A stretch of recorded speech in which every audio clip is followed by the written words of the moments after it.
Angel one में आपको SIP करनी है। बहुत सिंपल प्रोसीजर है। एप्लीकेशन ओपन कीजिए, आप पहले पेज पर होंगे स्टॉक्स में, जहां पर मार्केट टुडे वगैरह दिखाई दे रहा होगा होम पे। ध्यान दीजिए, होम पे स्टॉक्स पे हो आप, म्यूचुअल फंड पे आपको जाना है। होम के म्यूचुअल फंड पे आप आ गए हैं, यहाँ पर आपको दिखाई दे रहा है सबसे पहले invest in most bought SIPs, जो सबसे ज़्यादा लोग करते हैं। हमें भीड़ चाल में नहीं जाना है, हम व्यू ऑल कर सकते हैं।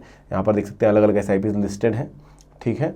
यहाँ पर आप सिलेक्ट कर सकते हो कि आपको स्मॉल कैप में पैसे लगाने हैं, मिड कैप में लगाने हैं, सेक्टोरल ढूंढने हैं, या फिर आप लार्ज कैप में लगाना चाहते हैं। अब अगर आप लार्ज कैप ढूंढ रहे हो तो आपको यहाँ पर देखिए अलग अलग ऑप्शंस दिखाई देंगे, जिनमें अलग अलग तरीके से एसआईपी वगैरह अमाउंट है। इन पे आपको डिटेल दिखाई देती है। जैसे देखिए, इन्वेस्टर 1.5 लाख है, मिनिमम एसआईपी 100 रुपये की भी कर सकते हो आप, और 3 साल के रिटर्न जो है 21% रहे हैं।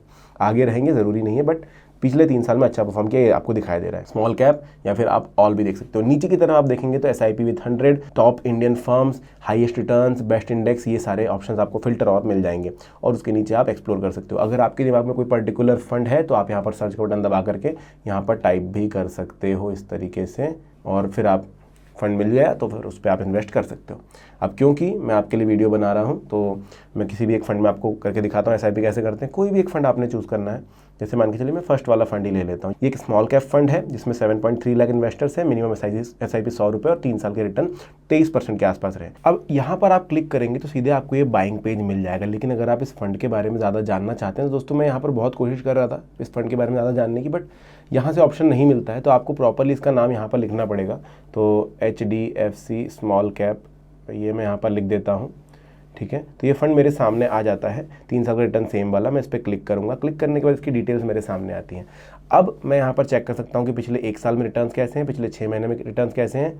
और ये ज़रूर करिए, आप डायरेक्टली बाय मत कीजिए। 5 साल में इसके रिटर्न्स कैसे हैं वो ज़रूर देखिए। इसका NAV कितना है आपको यहाँ पर दिखाई देगा, 161 रुपये का NAV है, मतलब नेट एसेट वैल्यू 1 यूनिट की। मिनिमम एसआईपी आप 100 रुपये की कर सकते हैं। पिछले 5 सालों में 30% का ये मिला हुआ है। स्मॉल कैप इसकी कैटेगरी इक्विटी का है। ये नीचे जाएंगे, आप अपने रिटर्न्स कैलकुलेट कर सकते हो, लेकिन ये भी आपको पास्ट परफॉर्मेंस के हिसाब से ही बताता है कि आप करोगे तो क्या होगा। उसके बाद आपको यहाँ पर देखिए 6 मंथ, 1 साल, 3 साल, 5 साल का ड्यूरेशन सेलेक्ट करने के लिए बोलता है। अब इसके नीचे काम की चीज़ है comparison with quant small cap, जो भी इसकी कैटेगरी के सेम फंड है उससे कंपैरिजन करके बताएगा। इसके नीचे अदर इन्फॉर्मेशन में आप जाएंगे, यहाँ पर देखिए fund age, AUM, lock in period, exit load. काम की चीज़ अब जाके दिखाई दी है। आपको चेक करना है एग्जिट लोड। अभी बोल रहा है 1%, लेकिन कितने समय तक के लिए, इस पर क्लिक करो। 1% if units are redeemed switched out within 1 year. 1 साल के बाद अगर आप निकालेंगे तो एग्जिट लोड नहीं लगेगा, लेकिन 1 साल के अंदर निकालेंगे तो एग्जिट लोड जरूर लगेगा। और सेकेंड सबसे ज़रूरी चीज़, एक्सपेंस रेशो। इक्विटी में डायरेक्ट म्यूचुअल फंड खरीद रहे हैं तो एक्सपेंस रेशो 1 से कम होता है, याद रखिए। तो 0.69% इंक्लूसिव ऑफ GST। तो ये बढ़िया, आप समझ सकते हैं कि एक्सपेंस रेशो इसका बढ़िया है। टैक्स इम्प्लीकेशन जो है वो यहाँ पर STCG LTCG लगेगा, उसके लिए अलग वीडियो देख लेना आप जाकर के, सभी में सेम होता है। इसके नीचे आप फंड मैनेजर भी देख सकते हो, जिसकी हिस्ट्री आपको जाननी है, जो आप गूगल पे सर्च कर सकते हैं कि भाई इन्होंने कैसे फंड मैनेज किए हैं, बाकी जो इनके हाथ में थे। रिस्क एंड रेटिंग क्या है वो देख लीजिए, फंड होल्डिंग्स देख लीजिए, ये भी ज़रूरी चीज़ है। फंड की होल्डिंग, किन किन कंपनीज में आपने आपके फंड में पैसे लगाए हैं, कितनी कंपनीज में लगाया है, वो सारी चीज़ें आपको यहाँ पर दिखाई देंगी। अब नंबर तो डायरेक्टली नहीं दिखा रहा है, जो मुझे गलत लग रहा है। नंबर यहाँ पर दिखाई जाने चाहिए थे कि कितनी सारी कंपनीज में पैसे, इतनी सारी कंपनीज में इसने पैसे लगाए हुए हैं। सबसे ज़्यादा कमर्शियल सर्विस एंड सप्लाईज में, ठीक है। मतलब टॉप होल्डिंग्स में आप देख सकते हैं कि भाई कौन कौन सी कंपनियां हैं। होल्डिंग बाय सेक्टर आपको यहाँ पर दिखाई दे रही हैं। अब नीचे की तरफ अदर फंड्स बाय HDFC वगैरह, ये सारी चीज़ें आपको दिखेगी।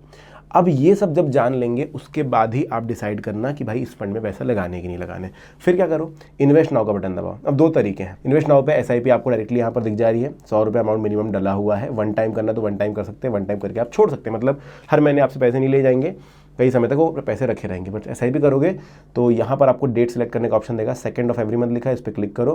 क्लिक करके आप अपने हिसाब से डेट सेलेक्ट करो। जैसे मैंने 3 तारीख सेलेक्ट कर ली, कंफर्म करूँगा। अब देखो नीचे की तरफ ध्यान दो, फर्स्ट इंस्टॉलमेंट 7 अक्टूबर आज की डेट है। नेक्स्ट इंस्टॉलमेंट आप बोलोगे 1 महीने के बाद 3 तारीख सेलेक्ट की, 3 नवंबर होनी चाहिए, बट ऐसा नहीं है। 28 दिन का पीरियड, 30 दिन का पीरियड पूरा नहीं हो रहा है।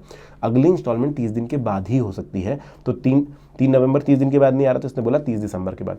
अगर मैं यही डेट बढ़ा करके 7 कर दूँ तो देखो 7 नवंबर आ जाएगा, क्योंकि 30 दिन कंप्लीट होंगे। तो 7 नवंबर को हर महीने मेरे पैसे कटते जाएंगे। मैं फिलहाल 3 ही रखूंगा, तो 3 दिसंबर को अगली इंस्टॉलमेंट कटेगी। बहुत सारे लोग बोलते हैं एसआईपी शुरू की थी, इस महीने कटी नहीं, ये कारण था, 30 दिन पीरियड कंप्लीट नहीं हुआ था, अगले महीने कटेगी।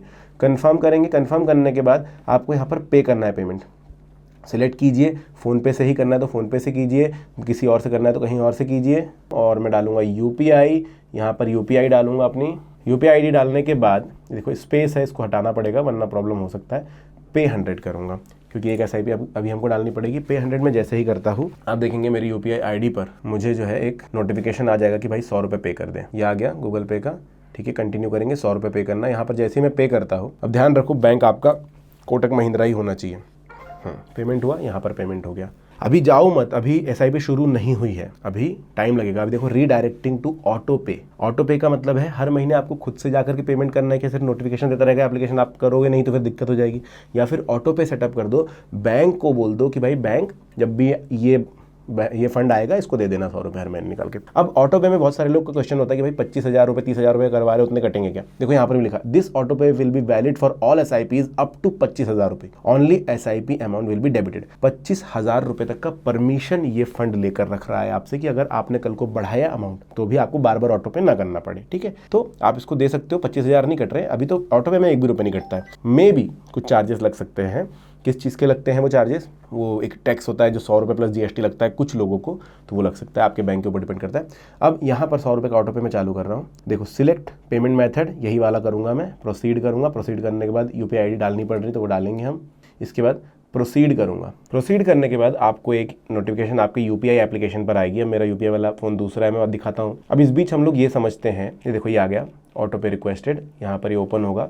अब एक चीज़ आपको समझनी है कि UPI से क्यों ऑटो पे लगाना है। सिंपल है, UPI से लगाओगे तो UPI एप्लीकेशन के अंदर ऑटो पे वाले सेक्शन में जाकर आप चेक कर पाओगे हर बार कि भाई कितने UPI चालू, कितने ऑटो पे चालू है, मैंडेट चालू है। जनरली हम कार्ड से कर देते हैं और उसके बाद बैंक का एप्लीकेशन हमारे पास होता नहीं है और फिर प्रॉब्लम होती है, फिर हमको ऑटो पे बंद करने के लिए बहुत ज़्यादा प्रॉब्लम हो जाती है।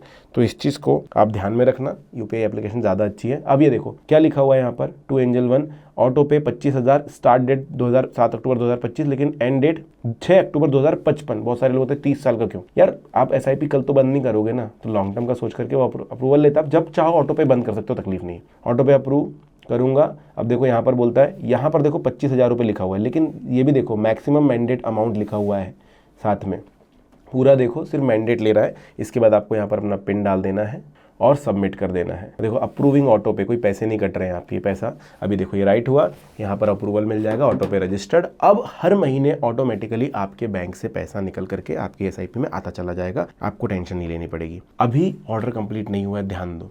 अभी आपको जाना है ऑर्डर्स में। ऑर्डर्स में आपको दिखाई देगा जहाँ पर आपने पैसे डाला है। अब देखो यहाँ पर लिखा है, इसमें डाला हमने, portfolio will be updated by 9 October 2025। ऐसा क्यों? आज तो 7 तारीख है, क्योंकि 2 से 5 दिन लगते हैं SIP को प्रोसेस होने में। म्यूचुअल फंड का यूनिट आपके स्टॉक की तरह नहीं कि आपने अभी खरीदा और आपके अकाउंट में आ गया, वो आपके पोर्टफोलियो में आएंगे, 2 से 3 दिन लगते हैं। अभी इन प्रोसेस है, आप इस पर क्लिक करोगे तो आपको डिटेल मिलेगी। देखो payment done, order place successfully, order being processed by exchange. अभी एक्सचेंज के पास जाएगा, 8 तारीख को होगा, 9 तारीख को पोर्टफोलियो में आ जाएगा। अगर बीच में सैटरडे संडे पड़ते तो फिर और डिले होता, ये भी याद रखना। NAV डेट कौन सी लगेगी? आज की लगेगी। NAV 161 रुपये हमने देखा था, वो आज का ही लगने वाला है, उससे कम, उसमें का मतलब ऐसा नहीं कि 2 दिन बाद करें तो 2 दिन बाद का NAV लगेगा, NAV आज का लगेगा। तो ये है पूरा तरीका दोस्तों SIP करने का एंजल 1 में। अब आपके दिमाग में कोई और क्वेश्चन है तो आप कमेंट सेक्शन में पूछ सकते हैं। वीडियो कैसा लगा जरूर बताना। Thank you.